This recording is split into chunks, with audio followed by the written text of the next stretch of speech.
Paediatric অর্থ এটা আবার আলাদা কি? বাঁকা বাচ্চাকে সোজা করার নামই ছিল অর্থোপেডিক্স। আপনি বলুন যে বাচ্চা হাড্ডি নিয়েই জন্মায়, ও বলছিল সব বোনলেস বাচ্চা। বাচ্চা যে কটা হাড় নিয়ে আমরা শ্মশানে যাই সে কটা হাড় নিয়েই জন্মায়। আরও একটা জন্মগত রোগ, সেটা হচ্ছে ডিডিএইচ। নর্মাল ইভজেন্ট এরকম।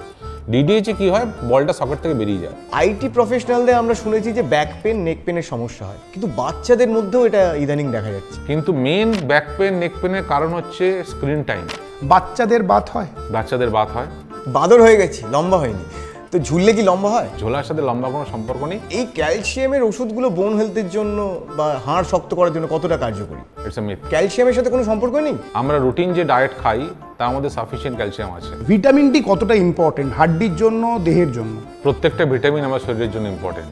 অনেক বাচ্চাকে দেখেছি হাঁটার সময় গোড়ালি ফেলতে পারে না, মানে টোয়ের ওপরে হাঁটে। 2-3 বছর বয়স বেরিয়ে গেছে তখন যদি টো ওয়াকিং থাকে তাহলে কিন্তু অ্যাবনর্মাল। সবাই মানে মনে করে যে এরকম ডে কেয়ার সার্জারিতে গেলাম তো আমি মেডিকেল ইন্স্যুরেন্স তো পাবো না। এটা প্রবলেম হচ্ছে যেটা ইন্স্যুরেন্স এজেন্টদের জন্য।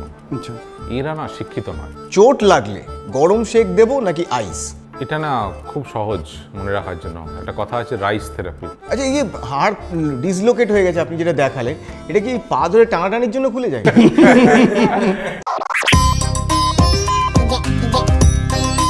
Injection.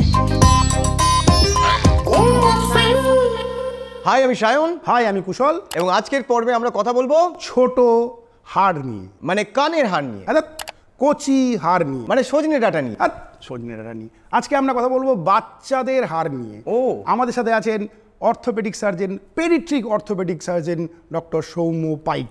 Welcome sir. নমস্কার। নমস্কার। আচ্ছা, আমাকে একটা কথা বলুন, যে অর্থোপেডিক তো বুঝলাম, হঠাৎ করে আপনি এইটাতে এলেন কেন? মানে এই যে পিডিয়াট্রিক অর্থ, এটা আবার আলাদা কি? অর্থোপেডিক্স কথাটা মানে যদি আমরা ভাগ করি, অর্থ মিন স্ট্রেট, পিডিয়াট্রিক্স মিন বাচ্চা। আচ্ছা, বাঁকা বাচ্চাকে সোজা করার নামই ছিল অর্থোপেডিক্স। বাঁকা বাচ্চাকে সোজা করা, বাবা এসে গেছে ডাক্তার। তো অর্থোপেডিক্স মানে পিডিয়াট্রিক অর্থ, কিন্তু পরবর্তীকালে এখন ইমপ্লান্ট এসছে, রিপ্লেসমেন্ট এসছে, বলে পিডিয়াট্রিক অর্থ মানে ব্যাক সাইডে চলে গেছে। আর 2 নম্বর কথা হচ্ছে, আমার বাড়ির আশেপাশে কারোর যদি বাচ্চার জ্বর হয়, আমি কি বড় ডাক্তারদের কাছে যাবো না। অ্যাডাল্ট মেডিসিনে যাই না, পিডিয়াট্রিক মেডিসিনে যাই। কেন যাই? কারণ সাপোজ আমরা প্যারাসিটামল 500 মিলিগ্রাম জ্বর হলে সবাই ওভার দ্য কাউন্টার ড্রাগ কিনে খাই। বাচ্চা হলে কি ভেঙে 2 টুকরো করে দিই না। সেটা সিরাপ চলতে পারে, সেটা ড্রপস চলতে পারে। সুতরাং পিডিয়াট্রিক মেডিসিনটা যেমন পিডিয়াট্রিক অর্থর হাফ নয়, অন্য জিনিস পিডিয়াট্রিক অর্থটাও তেমনি অ্যাডাল্ট অর্থর হাফ নয়। মানে অনেকই জিনিসপত্র আছে। সাপোজ ছোট্ট এক্সাম্পল, মানে সাপোজ বড়দের হাত ভাঙলে দুটো ফাঁড়ো করে কেটে প্লেট লাগাতে হয়। বাচ্চাদের এমন হতে পারে অপারেশনই হলো না, শুধু প্লাস্টার হলো। এমন হতে পারে নেল লাগাতে হলো। সুতরাং পিডিয়াট্রিক অর্থ যেহেতু গ্রোয়িং এজ, একদম আলাদা জিনিস, সেটা অ্যাডাল্ট অর্থের সাথে ম্যাচ করলে হবে না। এবং এটা সম্পূর্ণ ভাস্ট সাবজেক্ট, অন্য জিনিস, আলাদা স্পেশালাইজেশন। এটার জন্য আলাদা করে টাইম ডিভোশন না করলে এই সাবজেক্টটাকে দখল নেওয়া খুব মুশকিল। জোকস অ্যাপার্ট, এই পিডিয়াট্রিক অর্থর পায়োনিয়ার হচ্ছেন ডক্টর সৌম্য পাইক আমাদের কলকাতা শহরে।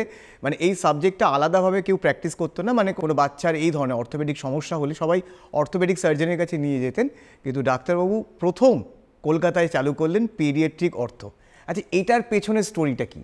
আপনিও তো অর্থোপেডিক হতে পারতেন, মানে আপনার ব্যক্তিগত কারণটা কি? আমি যখন অর্থোপেডিক্স নিয়ে পড়াশোনা করছি এসএসকেএমে, তখন আমি দেখেছিলাম যে মানে আমাদের India is a growing country.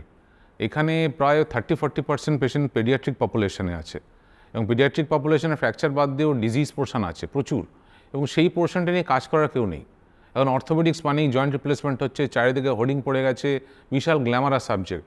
কিন্তু আপনি যদি সাবজেক্টটাকে ডিপে যাই, অ্যাকচুয়ালি জয়েন্ট রিপ্লেসমেন্ট সার্জারি অত ডিফিকাল্ট নয় যত না পিডিয়াট্রিক অর্থ সাবজেক্ট ডিফিকাল্ট। তেমনি কারণ অনেক কিছু জিনিসপত্র পড়াশোনা আছে, অনেক ডিফিকাল্ট সাবজেক্ট, ফলে লোকজন করতেও চায় না। প্লাস আমাদের এখানে মনিটারি স্টিমুলাসও নেই। কারণ আমাদের ভারতবর্ষে যেটা সমস্যা, যে বার্থ ডিফেক্ট, জন্মগত ডিফেক্টগুলোকে ইন্স্যুরেন্স কভার করে না, ফলে তাকে হসপিটালে করানোর অনেক সমস্যা আছে। ফলে এই পোর্শনটা কমপ্লিটলি নেগলেক্টেড, এবং এখানে কাজ করার লোক নেই, কিন্তু প্রচুর পরিমাণে পেশেন্ট আনঅ্যাটেন্ডেড। সেই কারণে এই ফিল্ডটা নিয়ে আমার তখন ভাবনা চিন্তা শুরু হয়। আর ডিফর্মিটি কারেকশন আমার ভালো লাগতো। একটা বাঁকা বাচ্চাকে পা সোজা করা হচ্ছে, স্যাটিসফ্যাকশন খুব কম আছে। আচ্ছা, আমরা সবসময় জানি অর্থোপেডিক সার্জন যে তার কাছে ব্যথা লেগেছে, ভেঙে গেছে, অর্থোপেডিক সার্জনের কাছে যাব। এই যে বললেন বাচ্চাদের যে আগে থেকেই কোনো যদি জন্মগত যদি কোনো রোগ থাকে, তাদেরকেও হাড়ের, তাহলে সেটা আপনারা ঠিক করেন। মেইনলি কি এরকম জন্মগত এরকম হাড়ের রোগ আপনি মানে দেখতে পান? জন্মগত রোগ প্রচুর। এক এক করে আমরা আলোচনা করি, অ্যাওয়্যার করি আমাদের দর্শকদের। একটা ডিজিজ আছে তাকে বলা হয় ক্লাব ফুট। ক্লাব ফুট মানে? ক্লাব ফুট এটা একটা ইংরেজি টার্ম, গলফ ক্লাব থেকে ক্লাব ফুট এসছে। ওকে। তার বাংলা টার্ম হচ্ছে কুষ্পা। কুষ্পা ওটাই বুঝবে না কেউ। পুষ্পা? কুষ্পা, নট পুষ্পা। ক? হ্যাঁ, কুষ্পা। কুষ্পা। কুষ্পা। কুষ্পাতে এখানে ক্লাব ফুটের মডেল আছে, আমি দেখাচ্ছি। এখানে বাচ্চা জন্মগত পা এরকম বাঁকা নিয়ে জন্মায়। আমাদের রাস্তাঘাটে প্রচুর মাঝে মাঝে চোখে পড়ে যে এরকম পা বাঁকা নিয়ে হ্যান্ডিক্যাপ্ট চাইল্ড হয়ে ঘুরে বেড়াচ্ছে। এদেরকে আমরা হ্যান্ডিক্যাপ্ট বলে স্ট্যাম্প করে দিই। অথচ ক্লাব ফুট যদি 1 in 1000 লাইভ বার্থ, 1000টা বাচ্চা জন্মালে একটা ক্লাব ফুট জন্মায়। এর যদি চিকিৎসা হয় কমপ্লিটলি নর্মাল ফুট আসা সম্ভব। এইটার ব্যাপারে কেউ আইডিয়াই নেই, ভাবে যে বোধহয় এরকম ক্লাব ফুট নিয়ে কেউ জন্মালে তার অবধারিত তাকে লাইফ লং ক্যারি করতে হবে। আর কখন এটাকে, কোন সময় এটাকে ট্রিটমেন্ট করা উচিত, শুরু করা উচিত? ক্লাব ফুট নিয়ে আইডিয়া আছে, মানে আমাদের মধ্যে অ্যাওয়ারনেস নেই, সেটা আসতে হবে। ইন্টারন্যাশনালি তো অ্যাওয়ারনেস আছে, পনসেরি টেকনিকে ইউজ হয়, এটা অল স্ট্যান্ডার্ডাইজড। মানে আমাদের পশ্চিমবঙ্গে আমরা একটু পিছিয়ে আছি, অ্যাওয়ারনেস কম। এবং 1000টা বাচ্চা একটা ক্লাব ফুট মানে সংখ্যা প্রচুর। সাধারণত 10 দিন বয়স থেকে আমরা প্লাস্টার শুরু করি, 1-2 মাস বয়স অবধি প্লাস্টার চলে, তারপরে জুতো চলে 4 বছর অবধি, তারপর নর্মাল লাইফ কমপ্লিটলি সেরে যাওয়া উচিত। এটা আমরা একটু দেখতে পারি এরকম আপনার কোনো case before and after? Video আছে, অনেক জিনিসপত্র আছে, এমন আছে যে। এবং আমি আরেকটা জিনিস বলছিলাম, ক্লাব ফুটে যেটা হয়, প্রথমে 1-2 মাস প্লাস্টার হলো, তারপরে জুতো পরাতে হয়। সমস্যা যেটা হয় না, প্রথম যখন বাচ্চার পাকা পা নিয়ে বাবা মা দেখে, তাদের মাথায় টেনশন থাকে। এবার পাকাটা সোজা করার পর সোজা পাকে সোজা রাখার জন্য 4 বছর অবধি জুতো পরাতে হয়। এবং 4 বছর অবধি জুতো পরানোটা লোকজন করতে চায় না, কারণ তখন পা সোজা হয়ে গেছে, বাচ্চাও পড়তে চায় না। যদি এই সময় জুতো না পরে পা আবার বেঁকে যাবে, তখন বড় বড় সার্জারি পড়ে আছে। আমার কাছে একজন পেশেন্ট এসেছিলো এখানে, তার অলরেডি 5 বার সার্জারি হয়ে গেছে। তারপরেও কি চিকিৎসা করা যায়? হ্যাঁ, তারপরেও করা যায়। আমার কাছে রয়েছে, 5 বছর সার্জারি করার পরেও বেঁকে হাঁটছে, তারপর অপারেশন করে ঠিক করা যায়। তো ক্লাব ফুটের চিকিৎসা সম্ভব এবং সম্পূর্ণভাবে সম্ভব। আমার কাছে এক বাবা এসেছিলো, ক্লাব ফুট হয়ে গেছে, পা সোজা হয়ে গেছে, তখন বলেছিল, স্যার আমরা কি হ্যান্ডিক্যাপ সার্টিফিকেটটা পাবো? হ্যান্ডিক্যাপ সার্টিফিকেট আপনি তো পা সোজা করে দিলাম, ঠিক। সুতরাং আপনি যদি ট্রিটমেন্ট না করতেন হ্যান্ডিক্যাপ পেতেন। আগে নিয়ে নিতেন, তারপর ট্রিটমেন্ট করে নিতেন। কিন্তু এরকম যদি দেখেন কখনো কারোর বাচ্চা এরকম জন্মালো বেঁকা পা নিয়ে, মাকে বাবাকে এরকম দোষারোপ করবেন না, এটা হতেই পারে। আর যদি এটা হয়, তাহলে যে ডাক্তারবাবু যেটা বললেন, ট্রিটমেন্টটা খুব তাড়াতাড়ি শুরু করতে হবে, একটু লেন্দি ট্রিটমেন্ট, কিন্তু এটা করালে সে স্বাভাবিকভাবে হাঁটতে পারবে। ক্লাব ফুটে ঠিক করা যায়, মানে যদি আমি চাই ঠিক করা যায়, কিন্তু আমাকে চাইতে হবে এবং লেগে থাকতে হবে বাচ্চার পেছনে, তবে চিকিৎসা সম্ভব। ওকে, তাহলে এবার দেখে নিই এরকমই কিছু পেশেন্টদের before and after recovery video.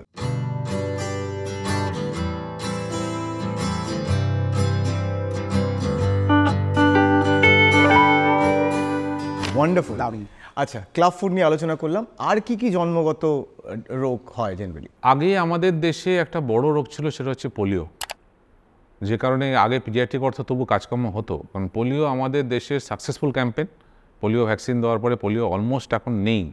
Amitabh Bachchan বুকে বুকে তাড়িয়ে দিয়েছে। হ্যাঁ, মানে প্রত্যেকে রোল আছে, state government, central government, Jackie Shroff, Amitabh Bachchan, everybody, প্রত্যেকের রোল না থাকলে এত বড় সাকসেসফুল পোলিও ক্যাম্পেইন হতো না। এখন পোলিওটা নেই, তার পরিবর্তে এসছে সেরিব্রাল পলসি। এটা হচ্ছে আমাদের চিকিৎসা ব্যবস্থা ভালো হওয়া সাইড এফেক্ট। আগে ছোট ছোট বাচ্চা জন্মাতো, এনআইসিইউ ছিল না, এত নিউনাটাল ইন্টেনসিভ কেয়ার ছিল না, ছোট বাচ্চা জন্মালে বেশিরভাগ বাচ্চা মারা যেত। এখন দেখা যায় 500 গ্রামের বাচ্চাকে বাঁচিয়ে দিচ্ছি, 1000 গ্রামের বাচ্চাকে বাঁচিয়ে দিচ্ছি।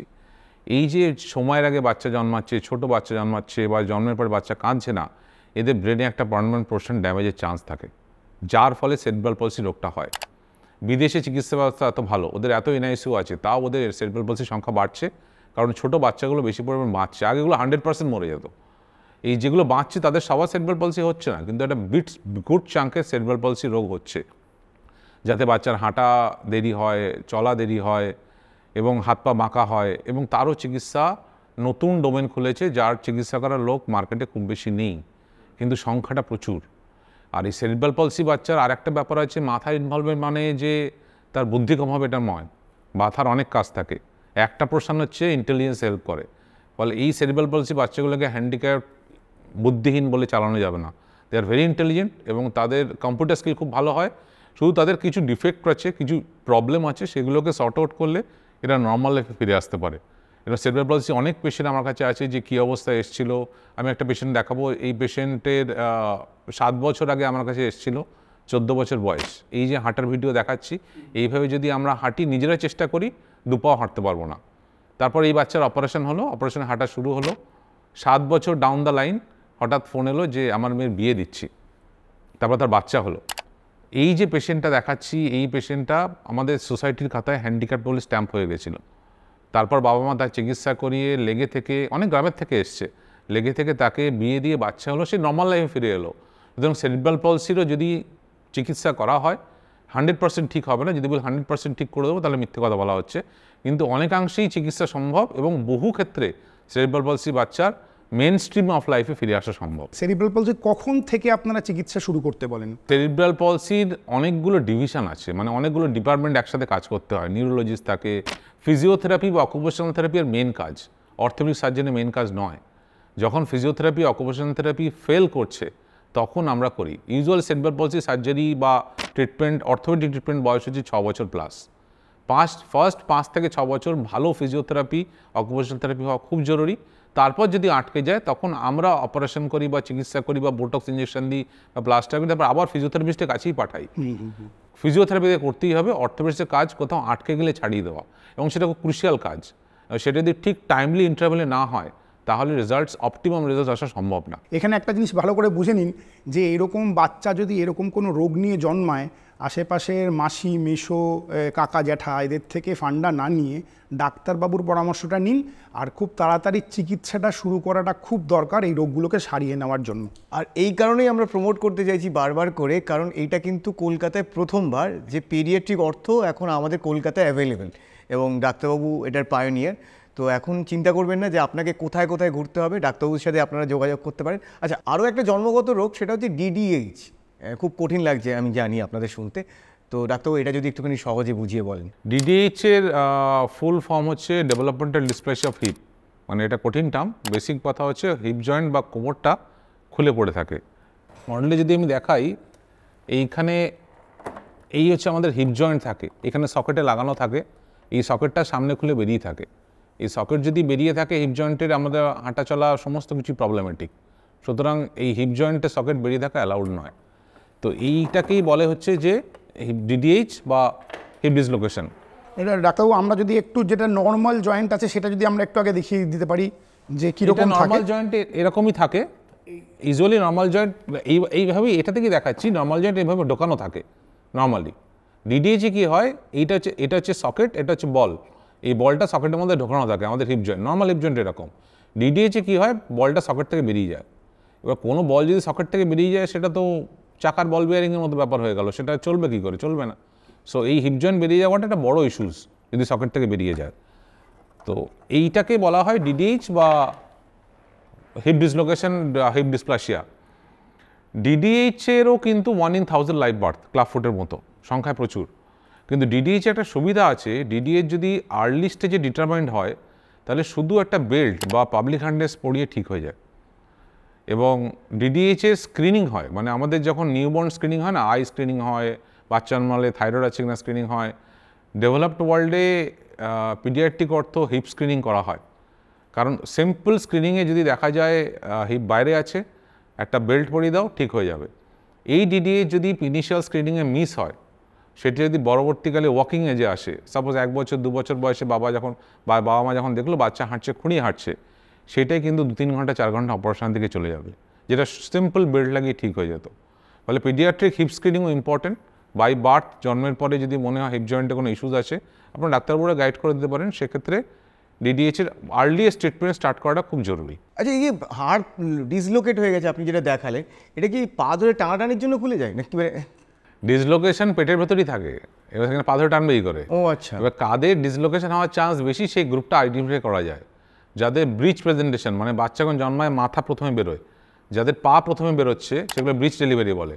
ব্রিজ প্রেজেন্টেশনের DDH হওয়ার চান্স বেশি থাকে। যাদের ফ্যামিলি হিস্ট্রি থাকে DDH, তাদের চান্স বেশি থাকে। যেখানে মাল্টিপল প্রেগনেন্সি, টুইন বেবি হচ্ছে, যেখানে স্পেস কম থাকে, সেখানে স্পেস ক্রাইসিস হলে DDH হতে পারে। এগুলো রিস্ক ফ্যাক্টর, যেমন মাল্টিপল প্রেগনেন্সি, ব্রিজ প্রেজেন্টেশন। এক্ষেত্রে স্ক্রিনিং করাটা আগে বেশি জরুরি। এবার স্ক্রিনিংটা বেসিক্যালি পেডিয়াট্রিশিয়ানরাই করে থাকেন। এবার স্ক্রিনিংয়ে যদি ধরা পড়ে DDH আছে বাই পেডিয়াট্রিশিয়ান স্ক্রিনিং, তাহলে ইমিডিয়েটলি পিডিয়াট্রিক অর্থর কাছে পাঠানো উচিত, কারণ আমাদের পশ্চিমবঙ্গে এত পিডিয়াট্রিক অর্থ নেই যে প্রতিটা ডেলিভারির সময় গিয়ে সে স্ক্রিন করবে। সো পিডিয়াট্রিশিয়ানে স্ক্রিন করবেন, এবং যদি মিনিমাল ডাউট থাকে তাহলে অবশ্যই এক্সপার্টের কাছে পাঠানো উচিত, বা যেগুলো রিস্ক ফ্যাক্টর থাকে, যেমন বললাম ব্রিচ প্রেজেন্টেশন, মাল্টিপল প্রেগনেন্সি, যেখানে প্যাকিং ইজ পেটের ভেতরে স্পেস কম, সেখানে ডিডিএইচ হওয়ার চান্স বেশি থাকে, সেগুলো স্ক্রিনিং অবশ্যই করা উচিত। স্ক্রিনিং আলট্রাসোনোগ্রাফিতে হতে পারে, ক্লিনিক্যালি হতে পারে, বাট পিডিয়াট্রিশিয়ানদের যদি ডাউট থাকে তাহলে তাড়াতাড়ি পাঠানো উচিত।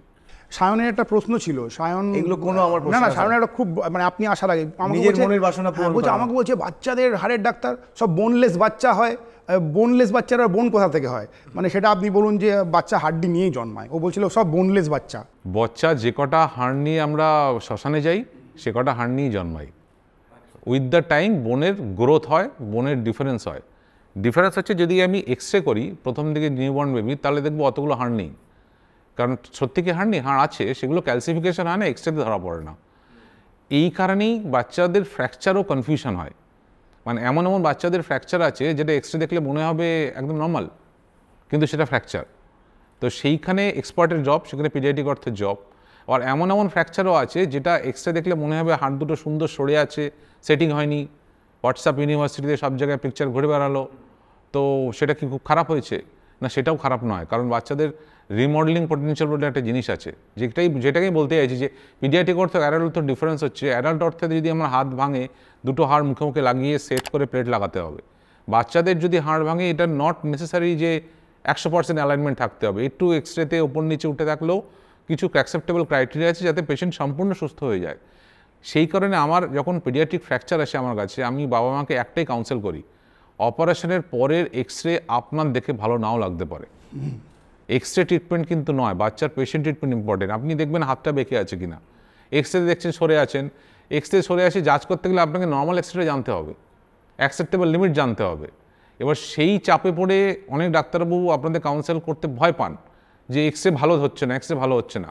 পেডিয়াট্রিক ফ্র্যাকচারে এক্সরে ভালো নাই লাগতে পারে আপনার, সেই জন্য আমরা অনেক সময় এক্সরে ভালো করার জন্য অকারণে চামড়া কেটে রড বা প্লেট লাগাবো না, যার দরকার তারই লাগাবো। অনেক ক্ষেত্রে খারাপ দেখতে এক্সরেও, আপনাদের চোখে খারাপ দেখতে এক্সরেও আমরা অ্যাকসেপ্ট করে নিই যাতে বাচ্চা সম্পূর্ণ সুস্থ হয়ে যায়।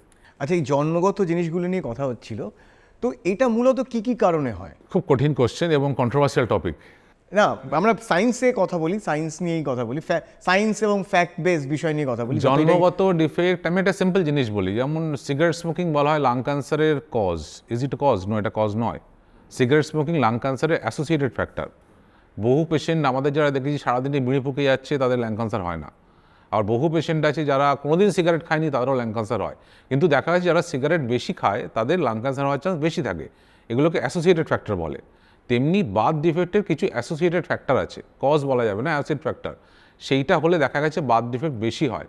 সেটা হচ্ছে ফ্যামিলির মধ্যে বিয়ে, যদি ক্লোজ ফ্যামিলির মধ্যে বিয়ে হয়, কনসাংগুইনাস ম্যারেজ বলে, তাদের বার্থ ডিফেক্ট হওয়ার চান্স অনেক বেশি, এবং সেইটা অ্যাভয়েড করা জরুরি medically to avoid this birth defect. সে কোনো ডেভেলপিং কান্ট্রিতে পিডিয়াট্রিক অর্থোপেডিক সংখ্যা অনেক কমে গেছে, কারণ ওদের ওয়াইড স্প্রেড ম্যারেজ হয়, ফ্যামিলির মধ্যে জাত কুষ্ঠি বিচার করে বিয়ে হয় না, ফলে ডিফর্মিটিও কমতে শুরু করেছে ওদের দেশে।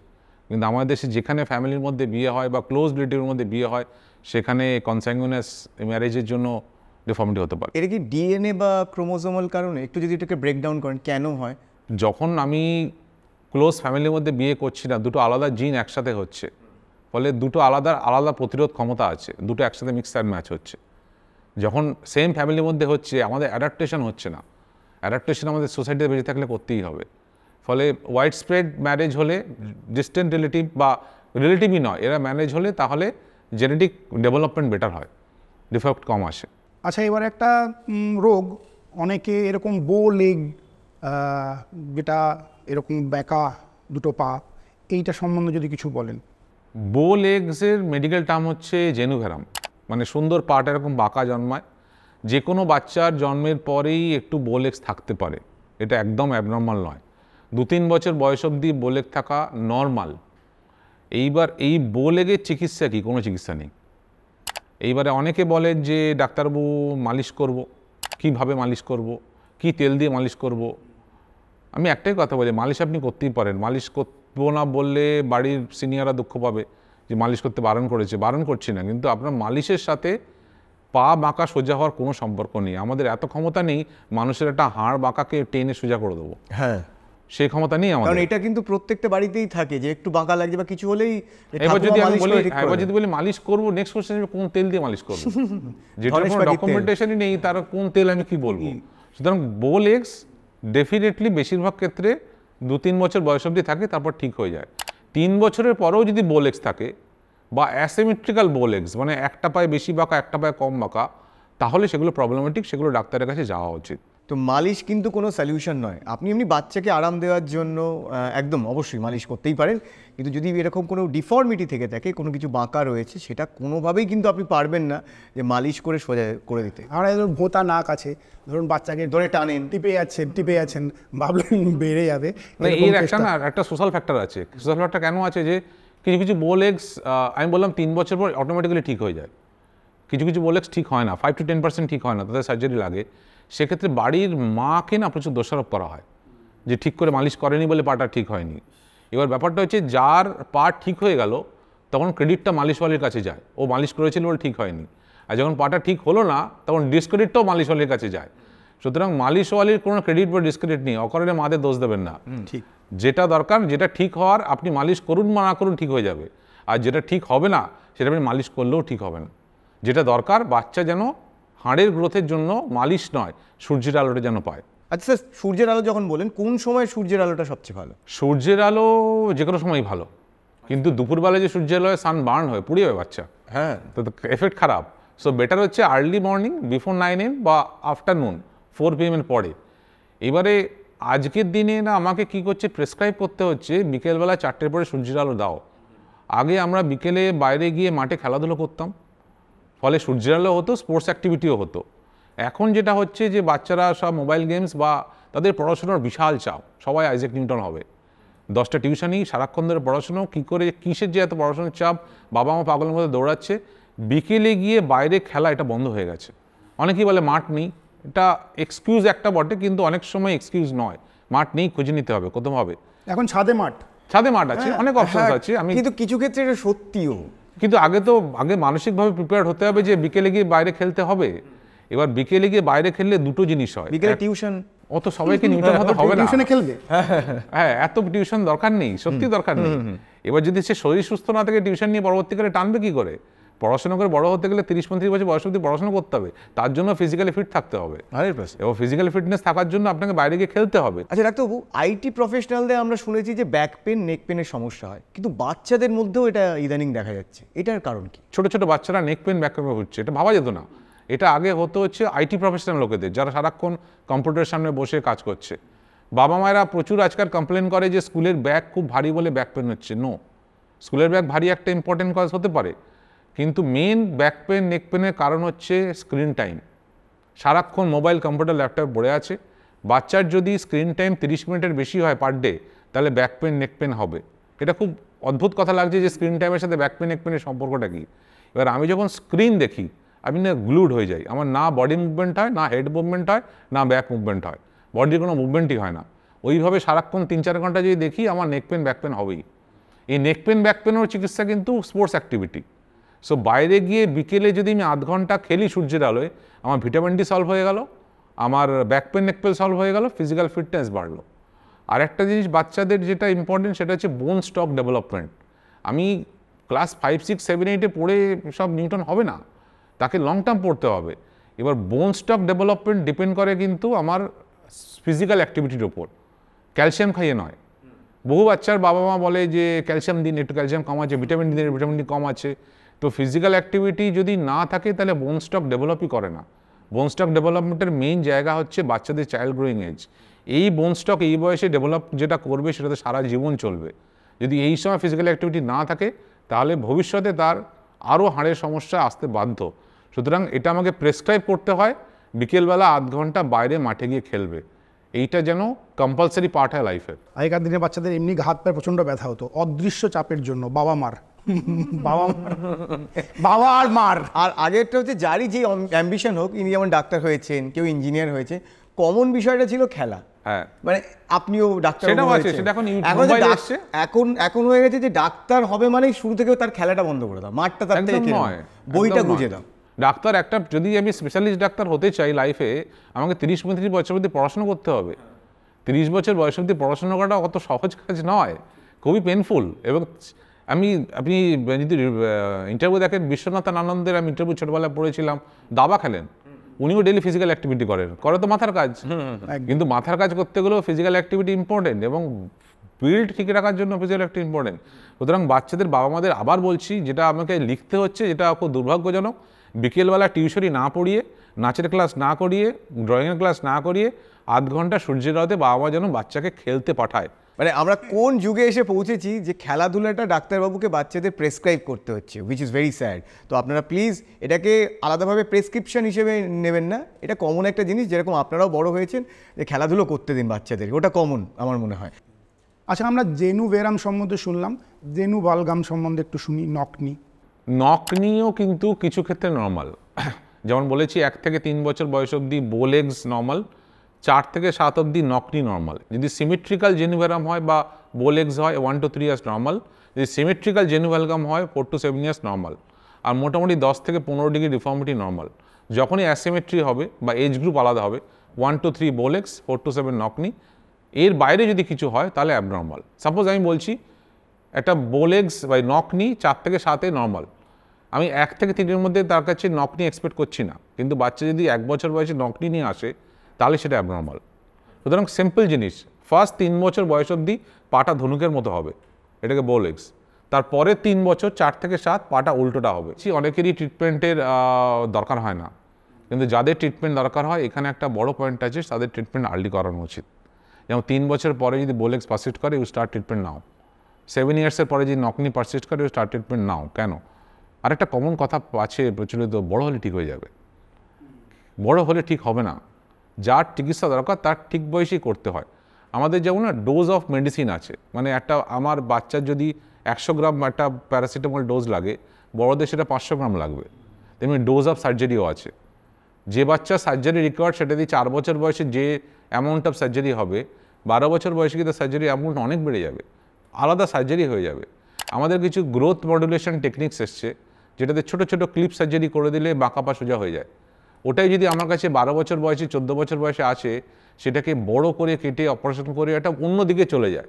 সুতরাং কার বড় হলে শেখ হয়ে যাবে এইটা কিন্তু এক্সপার্ট বলবে, মানে কোনো নিজেদের সিদ্ধান্তে আসলে কিন্তু হবে না। আর ধরুন এরকম একজন কেউ যে ছোটবেলায় জানতে পারেনি আপনাদের ডোমেনের কথা, সে বড় হয়ে গেছে, ধরুন তার 20 বছর 21 বছর 22 বছর বয়স হয়ে গেছে, এরকম প্রবলেম, সেগুলোও কি পরে ঠিক করা যায়? আমাদের হেলথ সিস্টেম সমস্ত পেশেন্ট নেওয়ার জন্য সিস্টেম আলাদা করা আছে। ওই যে বললাম ডোজ অফ সার্জারি বাড়বে, সেটা 3 বছর আসলে যত ছোট সার্জারি হতো, 20 বছর বয়স গেলে সার্জারি অনেক বড় হয়ে যাবে। সুতরাং চিকিৎসা সম্ভব, সবেরই চিকিৎসা সম্ভব, কিন্তু কোনটা চিকিৎসা লাগবে, কার চিকিৎসা লাগবে না, সেটা তো আমরা তো পড়াশোনা করছি, কিছু ইনভলভমেন্ট আছে, তো এক্সপার্টরাই বলতে পারবে। আচ্ছা, এবার খুব ইম্পর্টেন্ট, বাচ্চাদের স্কুলের ব্যাগ, তাদের ওজনের থেকে ব্যাগের ওজন বেশি, এবং তার জন্য কি কি প্রবলেম হচ্ছে, আর স্কুলের ব্যাগের ওজন কত হওয়া উচিত? এখানে একটা ছোট্ট পয়েন্ট আছে যে কিছু কিছু ক্ষেত্রে স্কুল ব্যাগকে অকারণে দোষ দেওয়া হয়। আচ্ছা, বাবা মা প্রায় আমার কাছে আসেন যে বাচ্চার কোমরে ব্যথা, স্কুল ব্যাগ ভীষণ ভারী তাই কোমরে ব্যথা হচ্ছে। কিন্তু যার কোমরে ব্যথা হচ্ছে, আমরা ছোটোবেলাতে যখন যাতায়াত করতাম বা জিনিসপত্র বাজারে যেতাম বাবার সাথে, অনেক ভারী বোঝা বই নিয়ে আসতাম। আজকালকার দিনে ওই ট্রলি কালচার ছিল না, সো আমাদের কারো ব্যাক পেন তো হতো না। তখন তো কি মাথায় চাপিয়ে দিত, ঘাড়ে চাপিয়ে দিত, দুটো রেশনের ব্যাগ চাপিয়ে দিত, ধরে নিয়ে আসতাম। না, আমাদের ব্যাক পেন বলতে পিঠে পড়েছে। হ্যাঁ, পিঠে পড়েছে ব্যাক পেন, তো সেটা আমরা অনেক বেশি ওজন ক্যারি করতে অভ্যস্ত ছিলাম, আমাদের ব্যাক পেন হতো না। কিন্তু এখনকার ব্যাক পেনের মেন কারণ কিন্তু স্কুল ব্যাগ নয়, ব্যাক পেনের মেন কারণ হচ্ছে স্ক্রিন টাইম, স্পোর্টস অ্যাক্টিভিটি কমে গেছে। সুতরাং সেইটাকে রুল আউট করতে হবে যে বাচ্চার সারাক্ষণ কম্পিউটারের সামনে মোবাইল নিয়ে গ্লো হয়ে আছে কিনা। তারপরে আসছে back pain, school bag important. Ideally বলা হয় যে বডি ওয়েট যা, সাপোজ একটা বাচ্চার ওজন হচ্ছে 25 কেজি, তার 10%-এর বেশি স্কুল ব্যাগের ওয়েট হওয়া উচিত না, মানে 2.5 কেজি। 2.5 কেজি, মানে এটা কিন্তু স্ট্যান্ডার্ড প্রোটোকল। যে এবারে অনেক স্কুল এটা মানতে চায় না, বা সেইটা ক্ষেত্রে অনেকে বাবা বলে বাচ্চার ব্যাগের স্কুলের অনেক বেশি ওজন। আমি যখনই জিজ্ঞাসা করি কত কেজি, তার অ্যান্সার কিন্তু নেই, আপনি ওয়েট করুন। প্রপার ওয়েইং করুন কত ওজেই আছে। স্কুল ব্যাগের 10% বেশি ব্যাগ ওয়েট হওয়া উচিত না। তো আরও একবার বাবা মায়েদের ক্লিয়ারলি বলে দিই, আপনার বাচ্চার ওজনের 10%, অর্থাৎ আপনার বাচ্চার ওজন যদি হয় 20 কেজি, তাহলে 2 কেজির ওপরে কিন্তু স্কুল ব্যাগের ওজন হওয়া উচিত না। ইনফ্যাক্ট আমি গভর্নমেন্টকেও রিকোয়েস্ট করব যে এরকম কিছু পলিসি নিয়ে আসা উচিত, যে ছোট ছোট বাচ্চাদের ওজনের 10%-এর বেশি স্কুল ব্যাগ আইনত দণ্ডনীয়। একটা রোগ নিয়ে আলোচনা করব, বলে এটা বিশাল বড় প্যান্ডেমিক, ভিটামিন ডি ডেফিসিয়েন্সি। ঘরে ঘরে প্রত্যেকটা লোকের এই জিনিস আমাদের দেখতে পাওয়া যায়। ভিটামিন ডি কতটা ইম্পর্টেন্ট হাড্ডির জন্য, দেহের জন্য? প্রত্যেকটা ভিটামিন আমার শরীরের জন্য ইম্পর্টেন্ট। হঠাৎ ভিটামিন ডি কেন এত লাফালি হয় এটা মোটামুটি ক্লিয়ার নয়। Vitamin A, vitamin B, vitamin C important নয়, সব ইম্পর্টেন্ট। ভিটামিন ডির যে অ্যাসেসমেন্ট ভ্যালুটা আছে, যে 30-এর নিচে থাকলে কম, 30-এ বেশি থাকলে নর্মাল, এই ভ্যালুটা নিয়ে অনেক কন্ট্রোভার্সি আছে। মানে কোনটা অ্যাকচুয়াল ভ্যালু হওয়া উচিত, প্লাস এই ভ্যালুটা কান্ট্রি টু কান্ট্রি ভ্যারি করে। আমার কাছে বাবা মা প্রায়ই আসেন যে ভিটামিন ডি কম আছে, একটা ভিটামিন ডি চালিয়ে দিই। ভিটামিন ডি কম থাকা মানে ভিটামিন ডি খাওয়া নয়। প্রথম কথা হচ্ছে আমি সারা বছরের খাবার একদিনে খেলে হবে না, আমাকে রোজ খেতে হবে। সুতরাং ভিটামিন ডি কম আছে বলে ভিটামিন ডি খেলাম, ভিটামিন ডি বডিতে কিন্তু স্টোর হয় না। যেটুকুন খেলাম তখন থাকলো আবার বেরিয়ে যাবে তার। সুতরাং রেগুলার ভিটামিন ডি সোর্স দরকার। আর সারা জীবন ভিটামিন ডি খাবেন এটা হতে পারে না। Vitamin D regular source half an hour sunlight exposure. আবার বলছি, সেই প্রেসক্রিপশান, আধ ঘন্টা বাচ্চাকে বিকেলে সূর্যের আলোয় খেলতে পাঠান, তাতে সমস্ত সলিউশন হয়ে যাবে, ওষুধ লাগবে না। আর আমি যদি কোনো রকম ডক্টরস গাইডলাইন ছাড়া শুধু ভিটামিন ডি কম আছে বলে ওষুধ খাইয়ে যাচ্ছি, এবং একটা সময় এমন পেশেন্ট আমার কাছে এসছে ভিটামিন ডি মোর দ্যান 200, এতটাই বেশি যে ল্যাব মেজার করতে পারছে না, টক্সিসিটি ডোজ। অকারণ ভিটামিন ডি খাওয়ানো কিন্তু রেনাল স্টোন বা অন্য সমস্যার দিকে নিয়ে যাবে। সুতরাং ভিটামিন ডি কম থাকলে মানে ভিটামিন ডি খাওয়ানো আগে কারণটা খুঁজতে হবে। আমার খিদে পেয়েছে কেন, খাবার সোর্সটা দেখতে হবে। খাবার source cheap, easily available, free পড়ে আছে, সানলাইট। আমরা সেরকম শীতের দেশে থাকি না যেখানে সানলাইট পাওয়া যায় না। সানলাইট আমাদের আছে, বিকেলবেলা আধ ঘন্টা বাচ্চাকে রোদ্রে পাঠান, সলিউশন হয়ে যাবে। কবিগুরু অঞ্জন দত্ত বলেছিলেন ডাক্তার বলছে ক্যালসিয়ামটা কম। এটা শোনার পর থেকেই প্রচুর ক্যালসিয়ামের ওষুধ, মানে লজেন্স রূপী ওষুধ পাওয়া যায়, যেগুলো বাচ্চারা খেতেও খুব পছন্দ করে। তো বাবা মায়েরা ছেলে মেয়েদের হাড় শক্ত করার জন্য প্রচুর ওই যে লজেন্স রূপী যে ক্যালসিয়ামের ওষুধগুলো রয়েছে, আপনি বুঝতে পারছেন, কুকুরের ছবি টবি থাকে অনেক সময়, তো সেইগুলো খাওয়ায়। তো এই ক্যালসিয়ামের ওষুধগুলো বোন হেলথের জন্য বা হাড় শক্ত করার জন্য কতটা কার্যকরী? কোনো ইন্ডিকেশন নেই, ইটস আ মিথ। ক্যালসিয়ামের সাথে কোনো সম্পর্ক নেই? না, ক্যালসিয়াম খাওয়ানোর সাথে কোনো সম্পর্ক নেই। আমরা রুটিন যে ডায়েট খাই তার মধ্যে সাফিসিয়েন্ট ক্যালসিয়াম আছে। ওকে, আমি চ্যালেঞ্জ করে বলছি, আমার 10 বছরের প্রেসক্রিপশন অডিট করেন, আমি বাচ্চারা হাড় ভাঙার পরেও কখনো ক্যালসিয়াম লিখি না। এটা বাবা মায়ের মনে একটা ক্ষোভ যে ডাক্তার একটা ক্যালসিয়াম লিখলো না, ফ্র্যাকচার হয়েছে। ইভেন ফ্র্যাকচার হওয়ার পরেও আমি ক্যালসিয়াম লিখি না, দরকার নেই। Normal Sunlight, normal diet, healthy diet enough. ক্যালসিয়ামের ওভার ইউজ হয় আমাদের এখানে, সেটা কিছুটা অন্য কারণ আছে, কিছুটা বাবা মায়ের এক্সপেকটেশন। এবং অনেক ডাক্তার মনে করে যে আমি যদি ক্যালসিয়াম না লিখি বাবা মা একটু দুঃখ পাবে। একদম দুঃখ পেলে আমার কিছু করার নেই, আমি আমার প্রিন্সিপাল থেকে সরতে পারবো না। ফ্র্যাকচার রিলেটেও আমরা ক্যালসিয়াম দিচ্ছি না, সুতরাং অকারণে আনগাইডেড ক্যালসিয়াম খাওয়ার দরকার নেই। ক্যালসিয়াম দেওয়ার ইন্ডিকেশন আছে যখন আমার রিকেটস রোগ হয়েছে, ডায়াগনোসড, যে তাতে ব্লাড মার্কার্স চেঞ্জ হয়েছে, ক্যালসিয়াম ডেফিসিয়েন্সি এসছে, অ্যালকালাইন ফসফেটেজ বেড়েছে, এক্সরে চেঞ্জ হয়েছে, তখন আমাকে ফুল কোর্স অফ ক্যালসিয়াম দিতে হবে। কিন্তু কিছু নেই, বাচ্চার হাড় বাড়ছে না বলে একটা ক্যালসিয়াম, দুটো সিরাপ, দুটো টনিক আর দুটো হেলথ ড্রিঙ্ক, মানে কোনো মানে নেই। এই কারণেই পাড়ায় ঢুকলে ঠ্যাংকড়া করে দেবে বলেছিল অঞ্জন দত্তকে পাড়ার দাদারা। ভুলভাল কথা বলছেন কেন ক্যালসিয়ামের সাথে? আচ্ছা, বাত শুনি আমরা, বাত, বড়দের বাত, বাচ্চাদের বাত হয়? বাচ্চাদের বাত হয়, এবং বাচ্চাদের বাত বড়দের থেকে আলাদা। বাচ্চাদের বাতকে বলা হয় সেরোনেগেটিভ আর্থারাইটিস। সেরোনেগেটিভ আর্থারাইটিস মানে আমাদের কাছে এখন তো ইনভেস্টিগেশন তো সহজ, বাড়িতে বললেই সকাল ব্লাড নিয়ে চলে যাবে। কিছু মনে হলো, কিছু ব্লাড টেস্ট করে দিলাম, গুগল দেখলাম, সব ব্লাড নেগেটিভ এসে গেল। কারণ সেরোনেগেটিভ মানে আপনার বাচ্চাদের বাদে কোনো মার্কারসই পজিটিভ আসবে না। আর এটা একটা প্রবলেম, মানে ডেফিনেট প্রবলেম। এই ডিপার্টমেন্টটাকে রিউমাটোলজি বলে। পেডিয়াট্রিক রিউমাটোলজি ও পেডিয়াট্রিক অর্থের মধ্যে খুব কম আছে। তো বাচ্চাদের বাতেরও চিকিৎসা আছে, আমরা ইউজুয়ালি সেটা রিউমাটোলজিস্টকে পাঠিয়ে দিই। মাল্টিপল জয়েন্টস পেন হয়, বৃষ্টে ব্যথা, আঙুলে ব্যথা, সকালে ঘুম থেকে উঠলে বেশি ব্যথা হচ্ছে, এদের লং টার্ম মেডিসিন চলে। কিন্তু লং টার্ম মেডিসিন চললে সে কিন্তু সুস্থ লাইফ লিড করবে। এবার যদি মেডিসিন না চালানো হয় তাহলে এই হাত পা মাখতে শুরু করে দেবে, কিছুদিন পরে বেড রিটেন হয়ে যেতে পারে। সুতরাং বাচ্চাদের বাতেরও ট্রিটমেন্ট আছে। নিজের ইচ্ছে মতো ব্লাড টেস্ট করে লাভ নেই, ব্লাড টেস্ট সব নেগেটিভ আসবে, সব মার্কার নর্মাল আসবে। প্রপার ডাক্তারের কাছে যাও, ওটা আমরাও দেখি না, পেডিয়াট্রিক রিউমাটোলজির কাছে পাঠাই, যদি প্রপারলি ট্রিটমেন্ট লেগে থাকতে পারে তার সুস্থ জীবন হওয়া সম্ভব। আচ্ছা, এবার ডাক্তারবাবু, যেহেতু আপনি কিছুক্ষণ আগে বললেন যে বাচ্চাদের সাথে এখন মাঠের সম্পর্কটা একটা দূরত্ব বেড়েছে, তো সেই কারণে মানে আমরা যখন মাঠে খেলতাম আমাদের রোজ লাগতো, রোজ মুচকে যেত, রোজ হাড়ে লাগছে, বল লাগছে। তো এখন কি বাবা মায়েদের মধ্যে দেখছেন একটু কিছু হলে অর্থোপেডিক ডাক্তারের কাছে নিয়ে চলে আসছে? মানে সব কিছুর কখন আমি একজন পিডিয়াট্রিক অর্থোর কাছে যাব? কারণ চোট তো বাচ্চাদের লাগেই। এটা এখন ওয়ান চাইল্ড পলিসি যুগ এসছে, মানে বেশিরভাগ বাবা মা কাজ করে, প্যাম্পার চাইল্ড প্রচুর আছে। মানে আমি বলছি না নেগলেক্ট করতে, ছোটোখাটো লাগতেই পারে, কিন্তু যদি কোনো লাগার পরে মনে হয় যে একটু লাগলো, পায়ে একটু ফুলে গেল হালকা করে, তা এটা ডাক্তার দেখানোর ইন্ডিকেশন নয়। ডাক্তার দেখানোর ইন্ডিকেশন কখন আছে? যখন বাচ্চাটা কনসিস্টেন্টলি খুঁড়িয়ে হাঁটছে।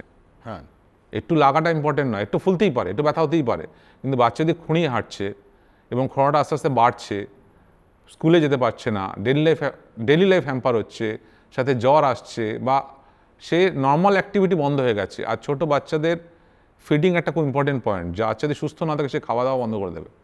তো এইগুলো মার্কার যে বাচ্চা খাচ্ছে না, বাচ্চা হাঁটছে না, এগুলোতে ডিফারেন্ট ডাক্তারের কাছে যাওয়া উচিত। আর না হলে ছোটোখাটো বা পেন তো চুন হলুদ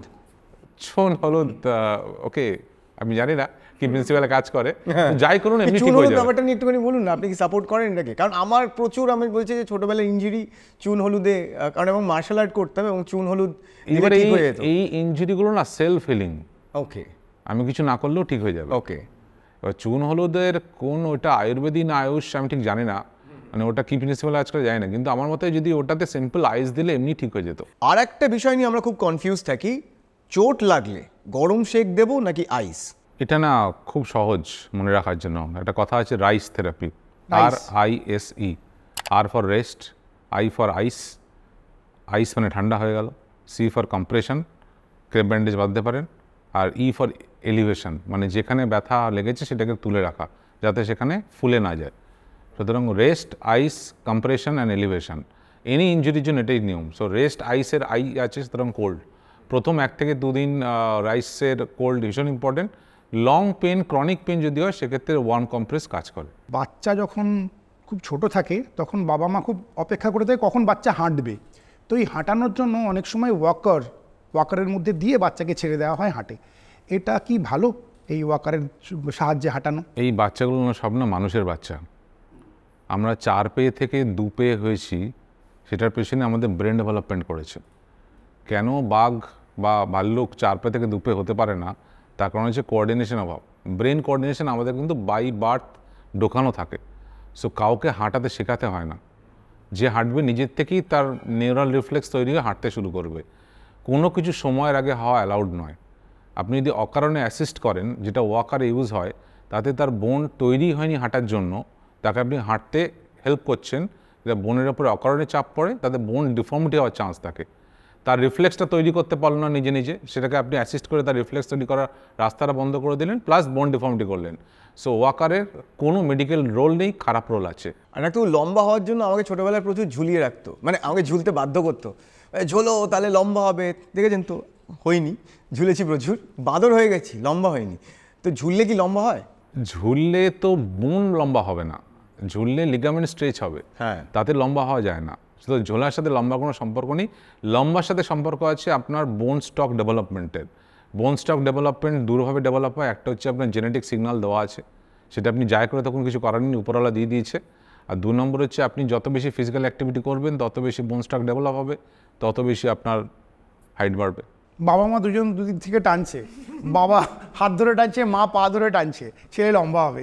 প্লাস হেলথ ড্রিঙ্ক, বিভিন্ন রকম ক্যালসিয়াম রিচ হেলথ ড্রিঙ্ক। একদম, ওই যে হেলথ ড্রিঙ্কগুলো শুধু ঝুললেই লম্বা হবে না, ওইটা খাও, ওটাতেও কিচ্ছু হয় না।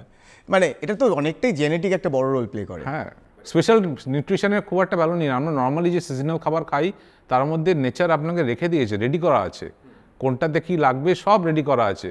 শুধু ন্যাচারাল জিনিসে যত বেশি বিশ্বাস করবে তত বেশি লাভ। Special drink, special tonic, special calcium, special vitamin D, basically gimmick. আর আগে না স্কুলে খুব ভুলভাল শাস্তি দিত, এই কান ধরে উঠবোস করাতো, তো আমাদের খুব রাগ হতো। এই শাস্তিটা কি মানে ব্যান করে দিয়েছে, এটা কি আবার চালু করা উচিত? মাস্টারদের হাত থেকে ছড়ি চলে গেছে, তার এফেক্ট আমরা দেখতে পাচ্ছি।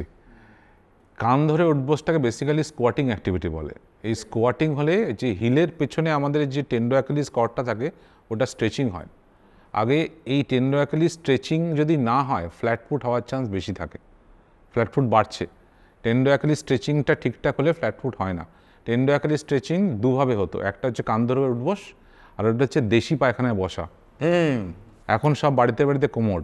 এখন কোনো বাচ্চাকে বলবেন দেশি পায়খানা বসে যদি টয়লেট করতে বলা হয় সে আর পারবে না। সো এই দুটো জিনিসটা আমাদের ল্যাক করছে। আমাদের অ্যাকচুয়ালি কোমোডে লাভ হয়েছে কিনা জানি না, কান ধরে উঠবসে বন্ধ হয়ে গেছে, ফলে পেছনের মাসেল স্ট্রেচিং বন্ধ হয়ে গেছে, সেটা ইনডিরেক্টলি ফ্ল্যাট ফুটে কনভার্ট করছে।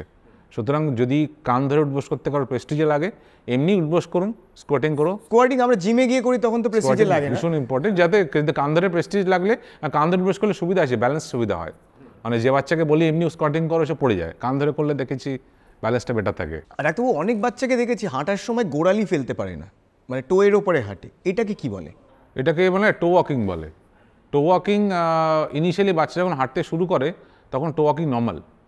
2-3 বছর বয়স অবধি টো ওয়াকিং থাকতেই পারে, কিন্তু 2-3 বছর বয়স বেরিয়ে গেছে তখন যদি টো ওয়াকিং থাকে তাহলে কিন্তু অ্যাবনর্মাল। আর একটা জিনিস প্রথম থেকেই বলছি, A for asymmetry, A for abnormal.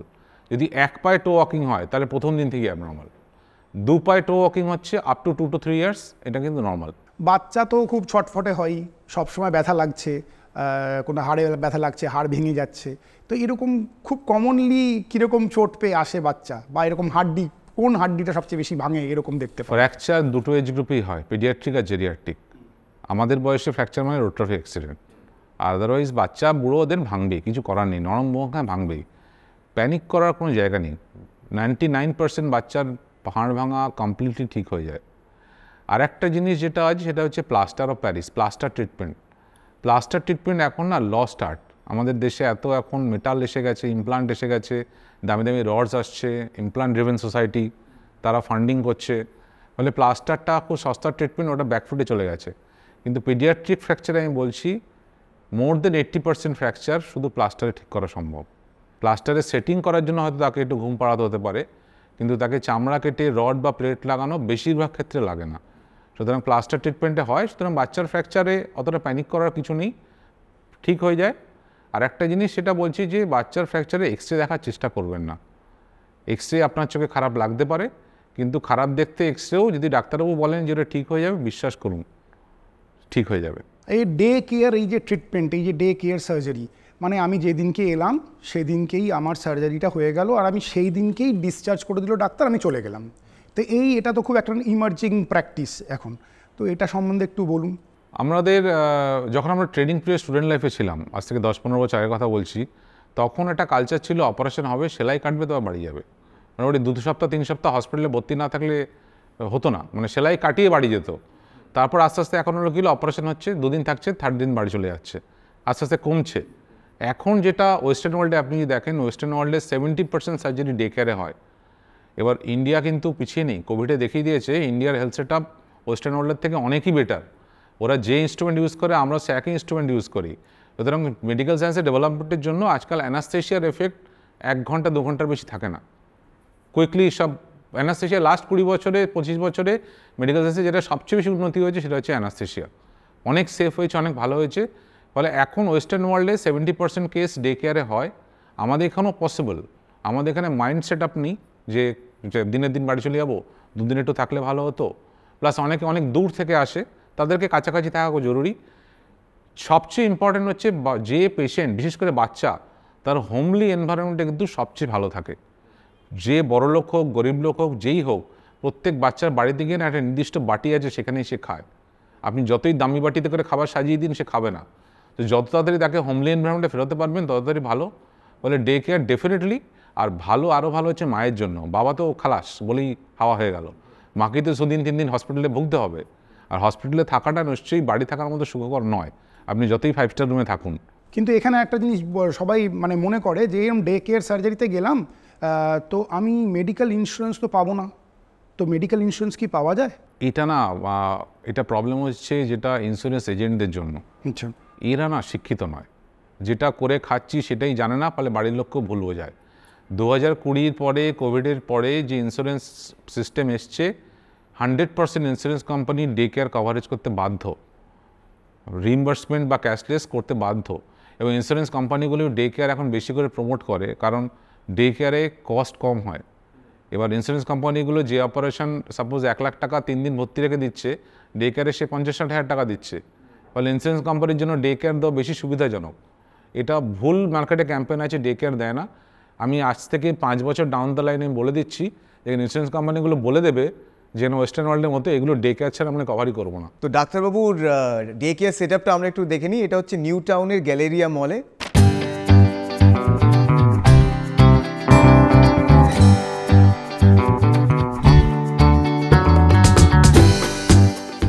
Welcome to kids orthopaedic clinic.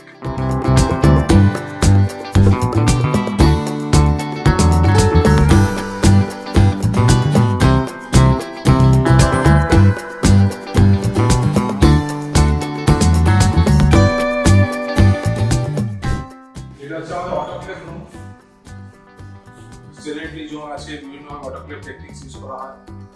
হোটেলে আমাদের ডিজিটাল সিয়াম আছে, নিউ টেকনিক সিয়াম।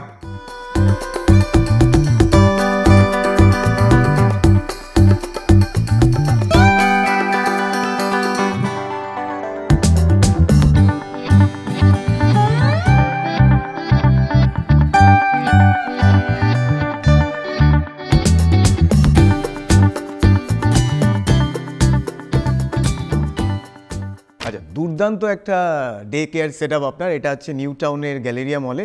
আচ্ছা, এই ডে কেয়ার সেট আপে এসে মানে কী কী অদ্ভুত আবদার এখনকার বাবা মায়েরা করে থাকে? ডে কেয়ার সেট আপে বাবা মায়ের আবদার অনেক কিছুই আছে। মানে যেমন অনেকে বলে থাকে যে আচ্ছা ডাক্তারবাবু অপারেশন তো হয়ে গেল, মানে ডে কেয়ার অপারেশন হওয়ার আগে না এক্সপেকটেশন অনেক থাকে, অপারেশন হচ্ছে বিরাট ব্যাপার, বাচ্চা বহুক্ষণ গয়ান ফিরবে না, হ্যানা করবে না, তেনা করবে না, হয়ে গেল।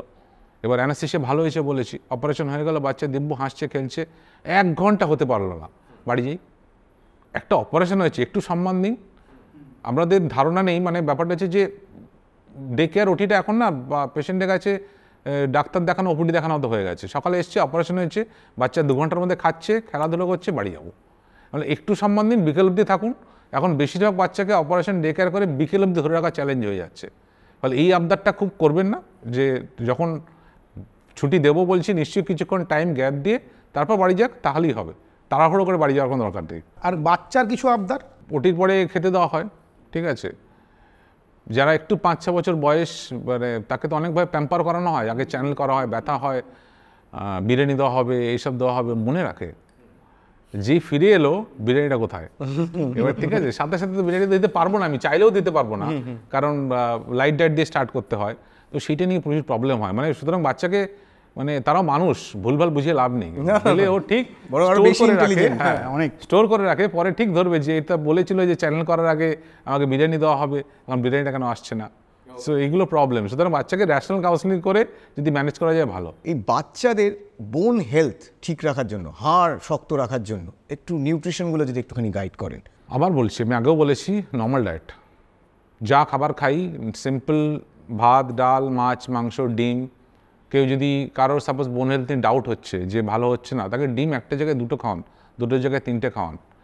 স্পেশাল ক্যালসিয়াম ডায়েট, অকারণে ক্যালসিয়াম দেওয়া, অকারণে গাদাগুচ্ছের হেলথ টনিক, হেলথ ড্রিঙ্কস, এর কোনো মেডিকেল ভ্যালু নেই। বেসিক্যালি আমাদের দেশে এগুলো নিয়ে অনেক জায়গাতে প্রশ্ন উঠতে শুরু করেছে, যে এরা যে ক্লেম করছে যে এই হেলথ ড্রিঙ্ক খেলে লম্বা হচ্ছে, এই হেলথ ড্রিঙ্ক খেলে লড়া হচ্ছে, এটা কোর্টে চ্যালেঞ্জ হলে ওরা প্রুফ করতে পারবে না।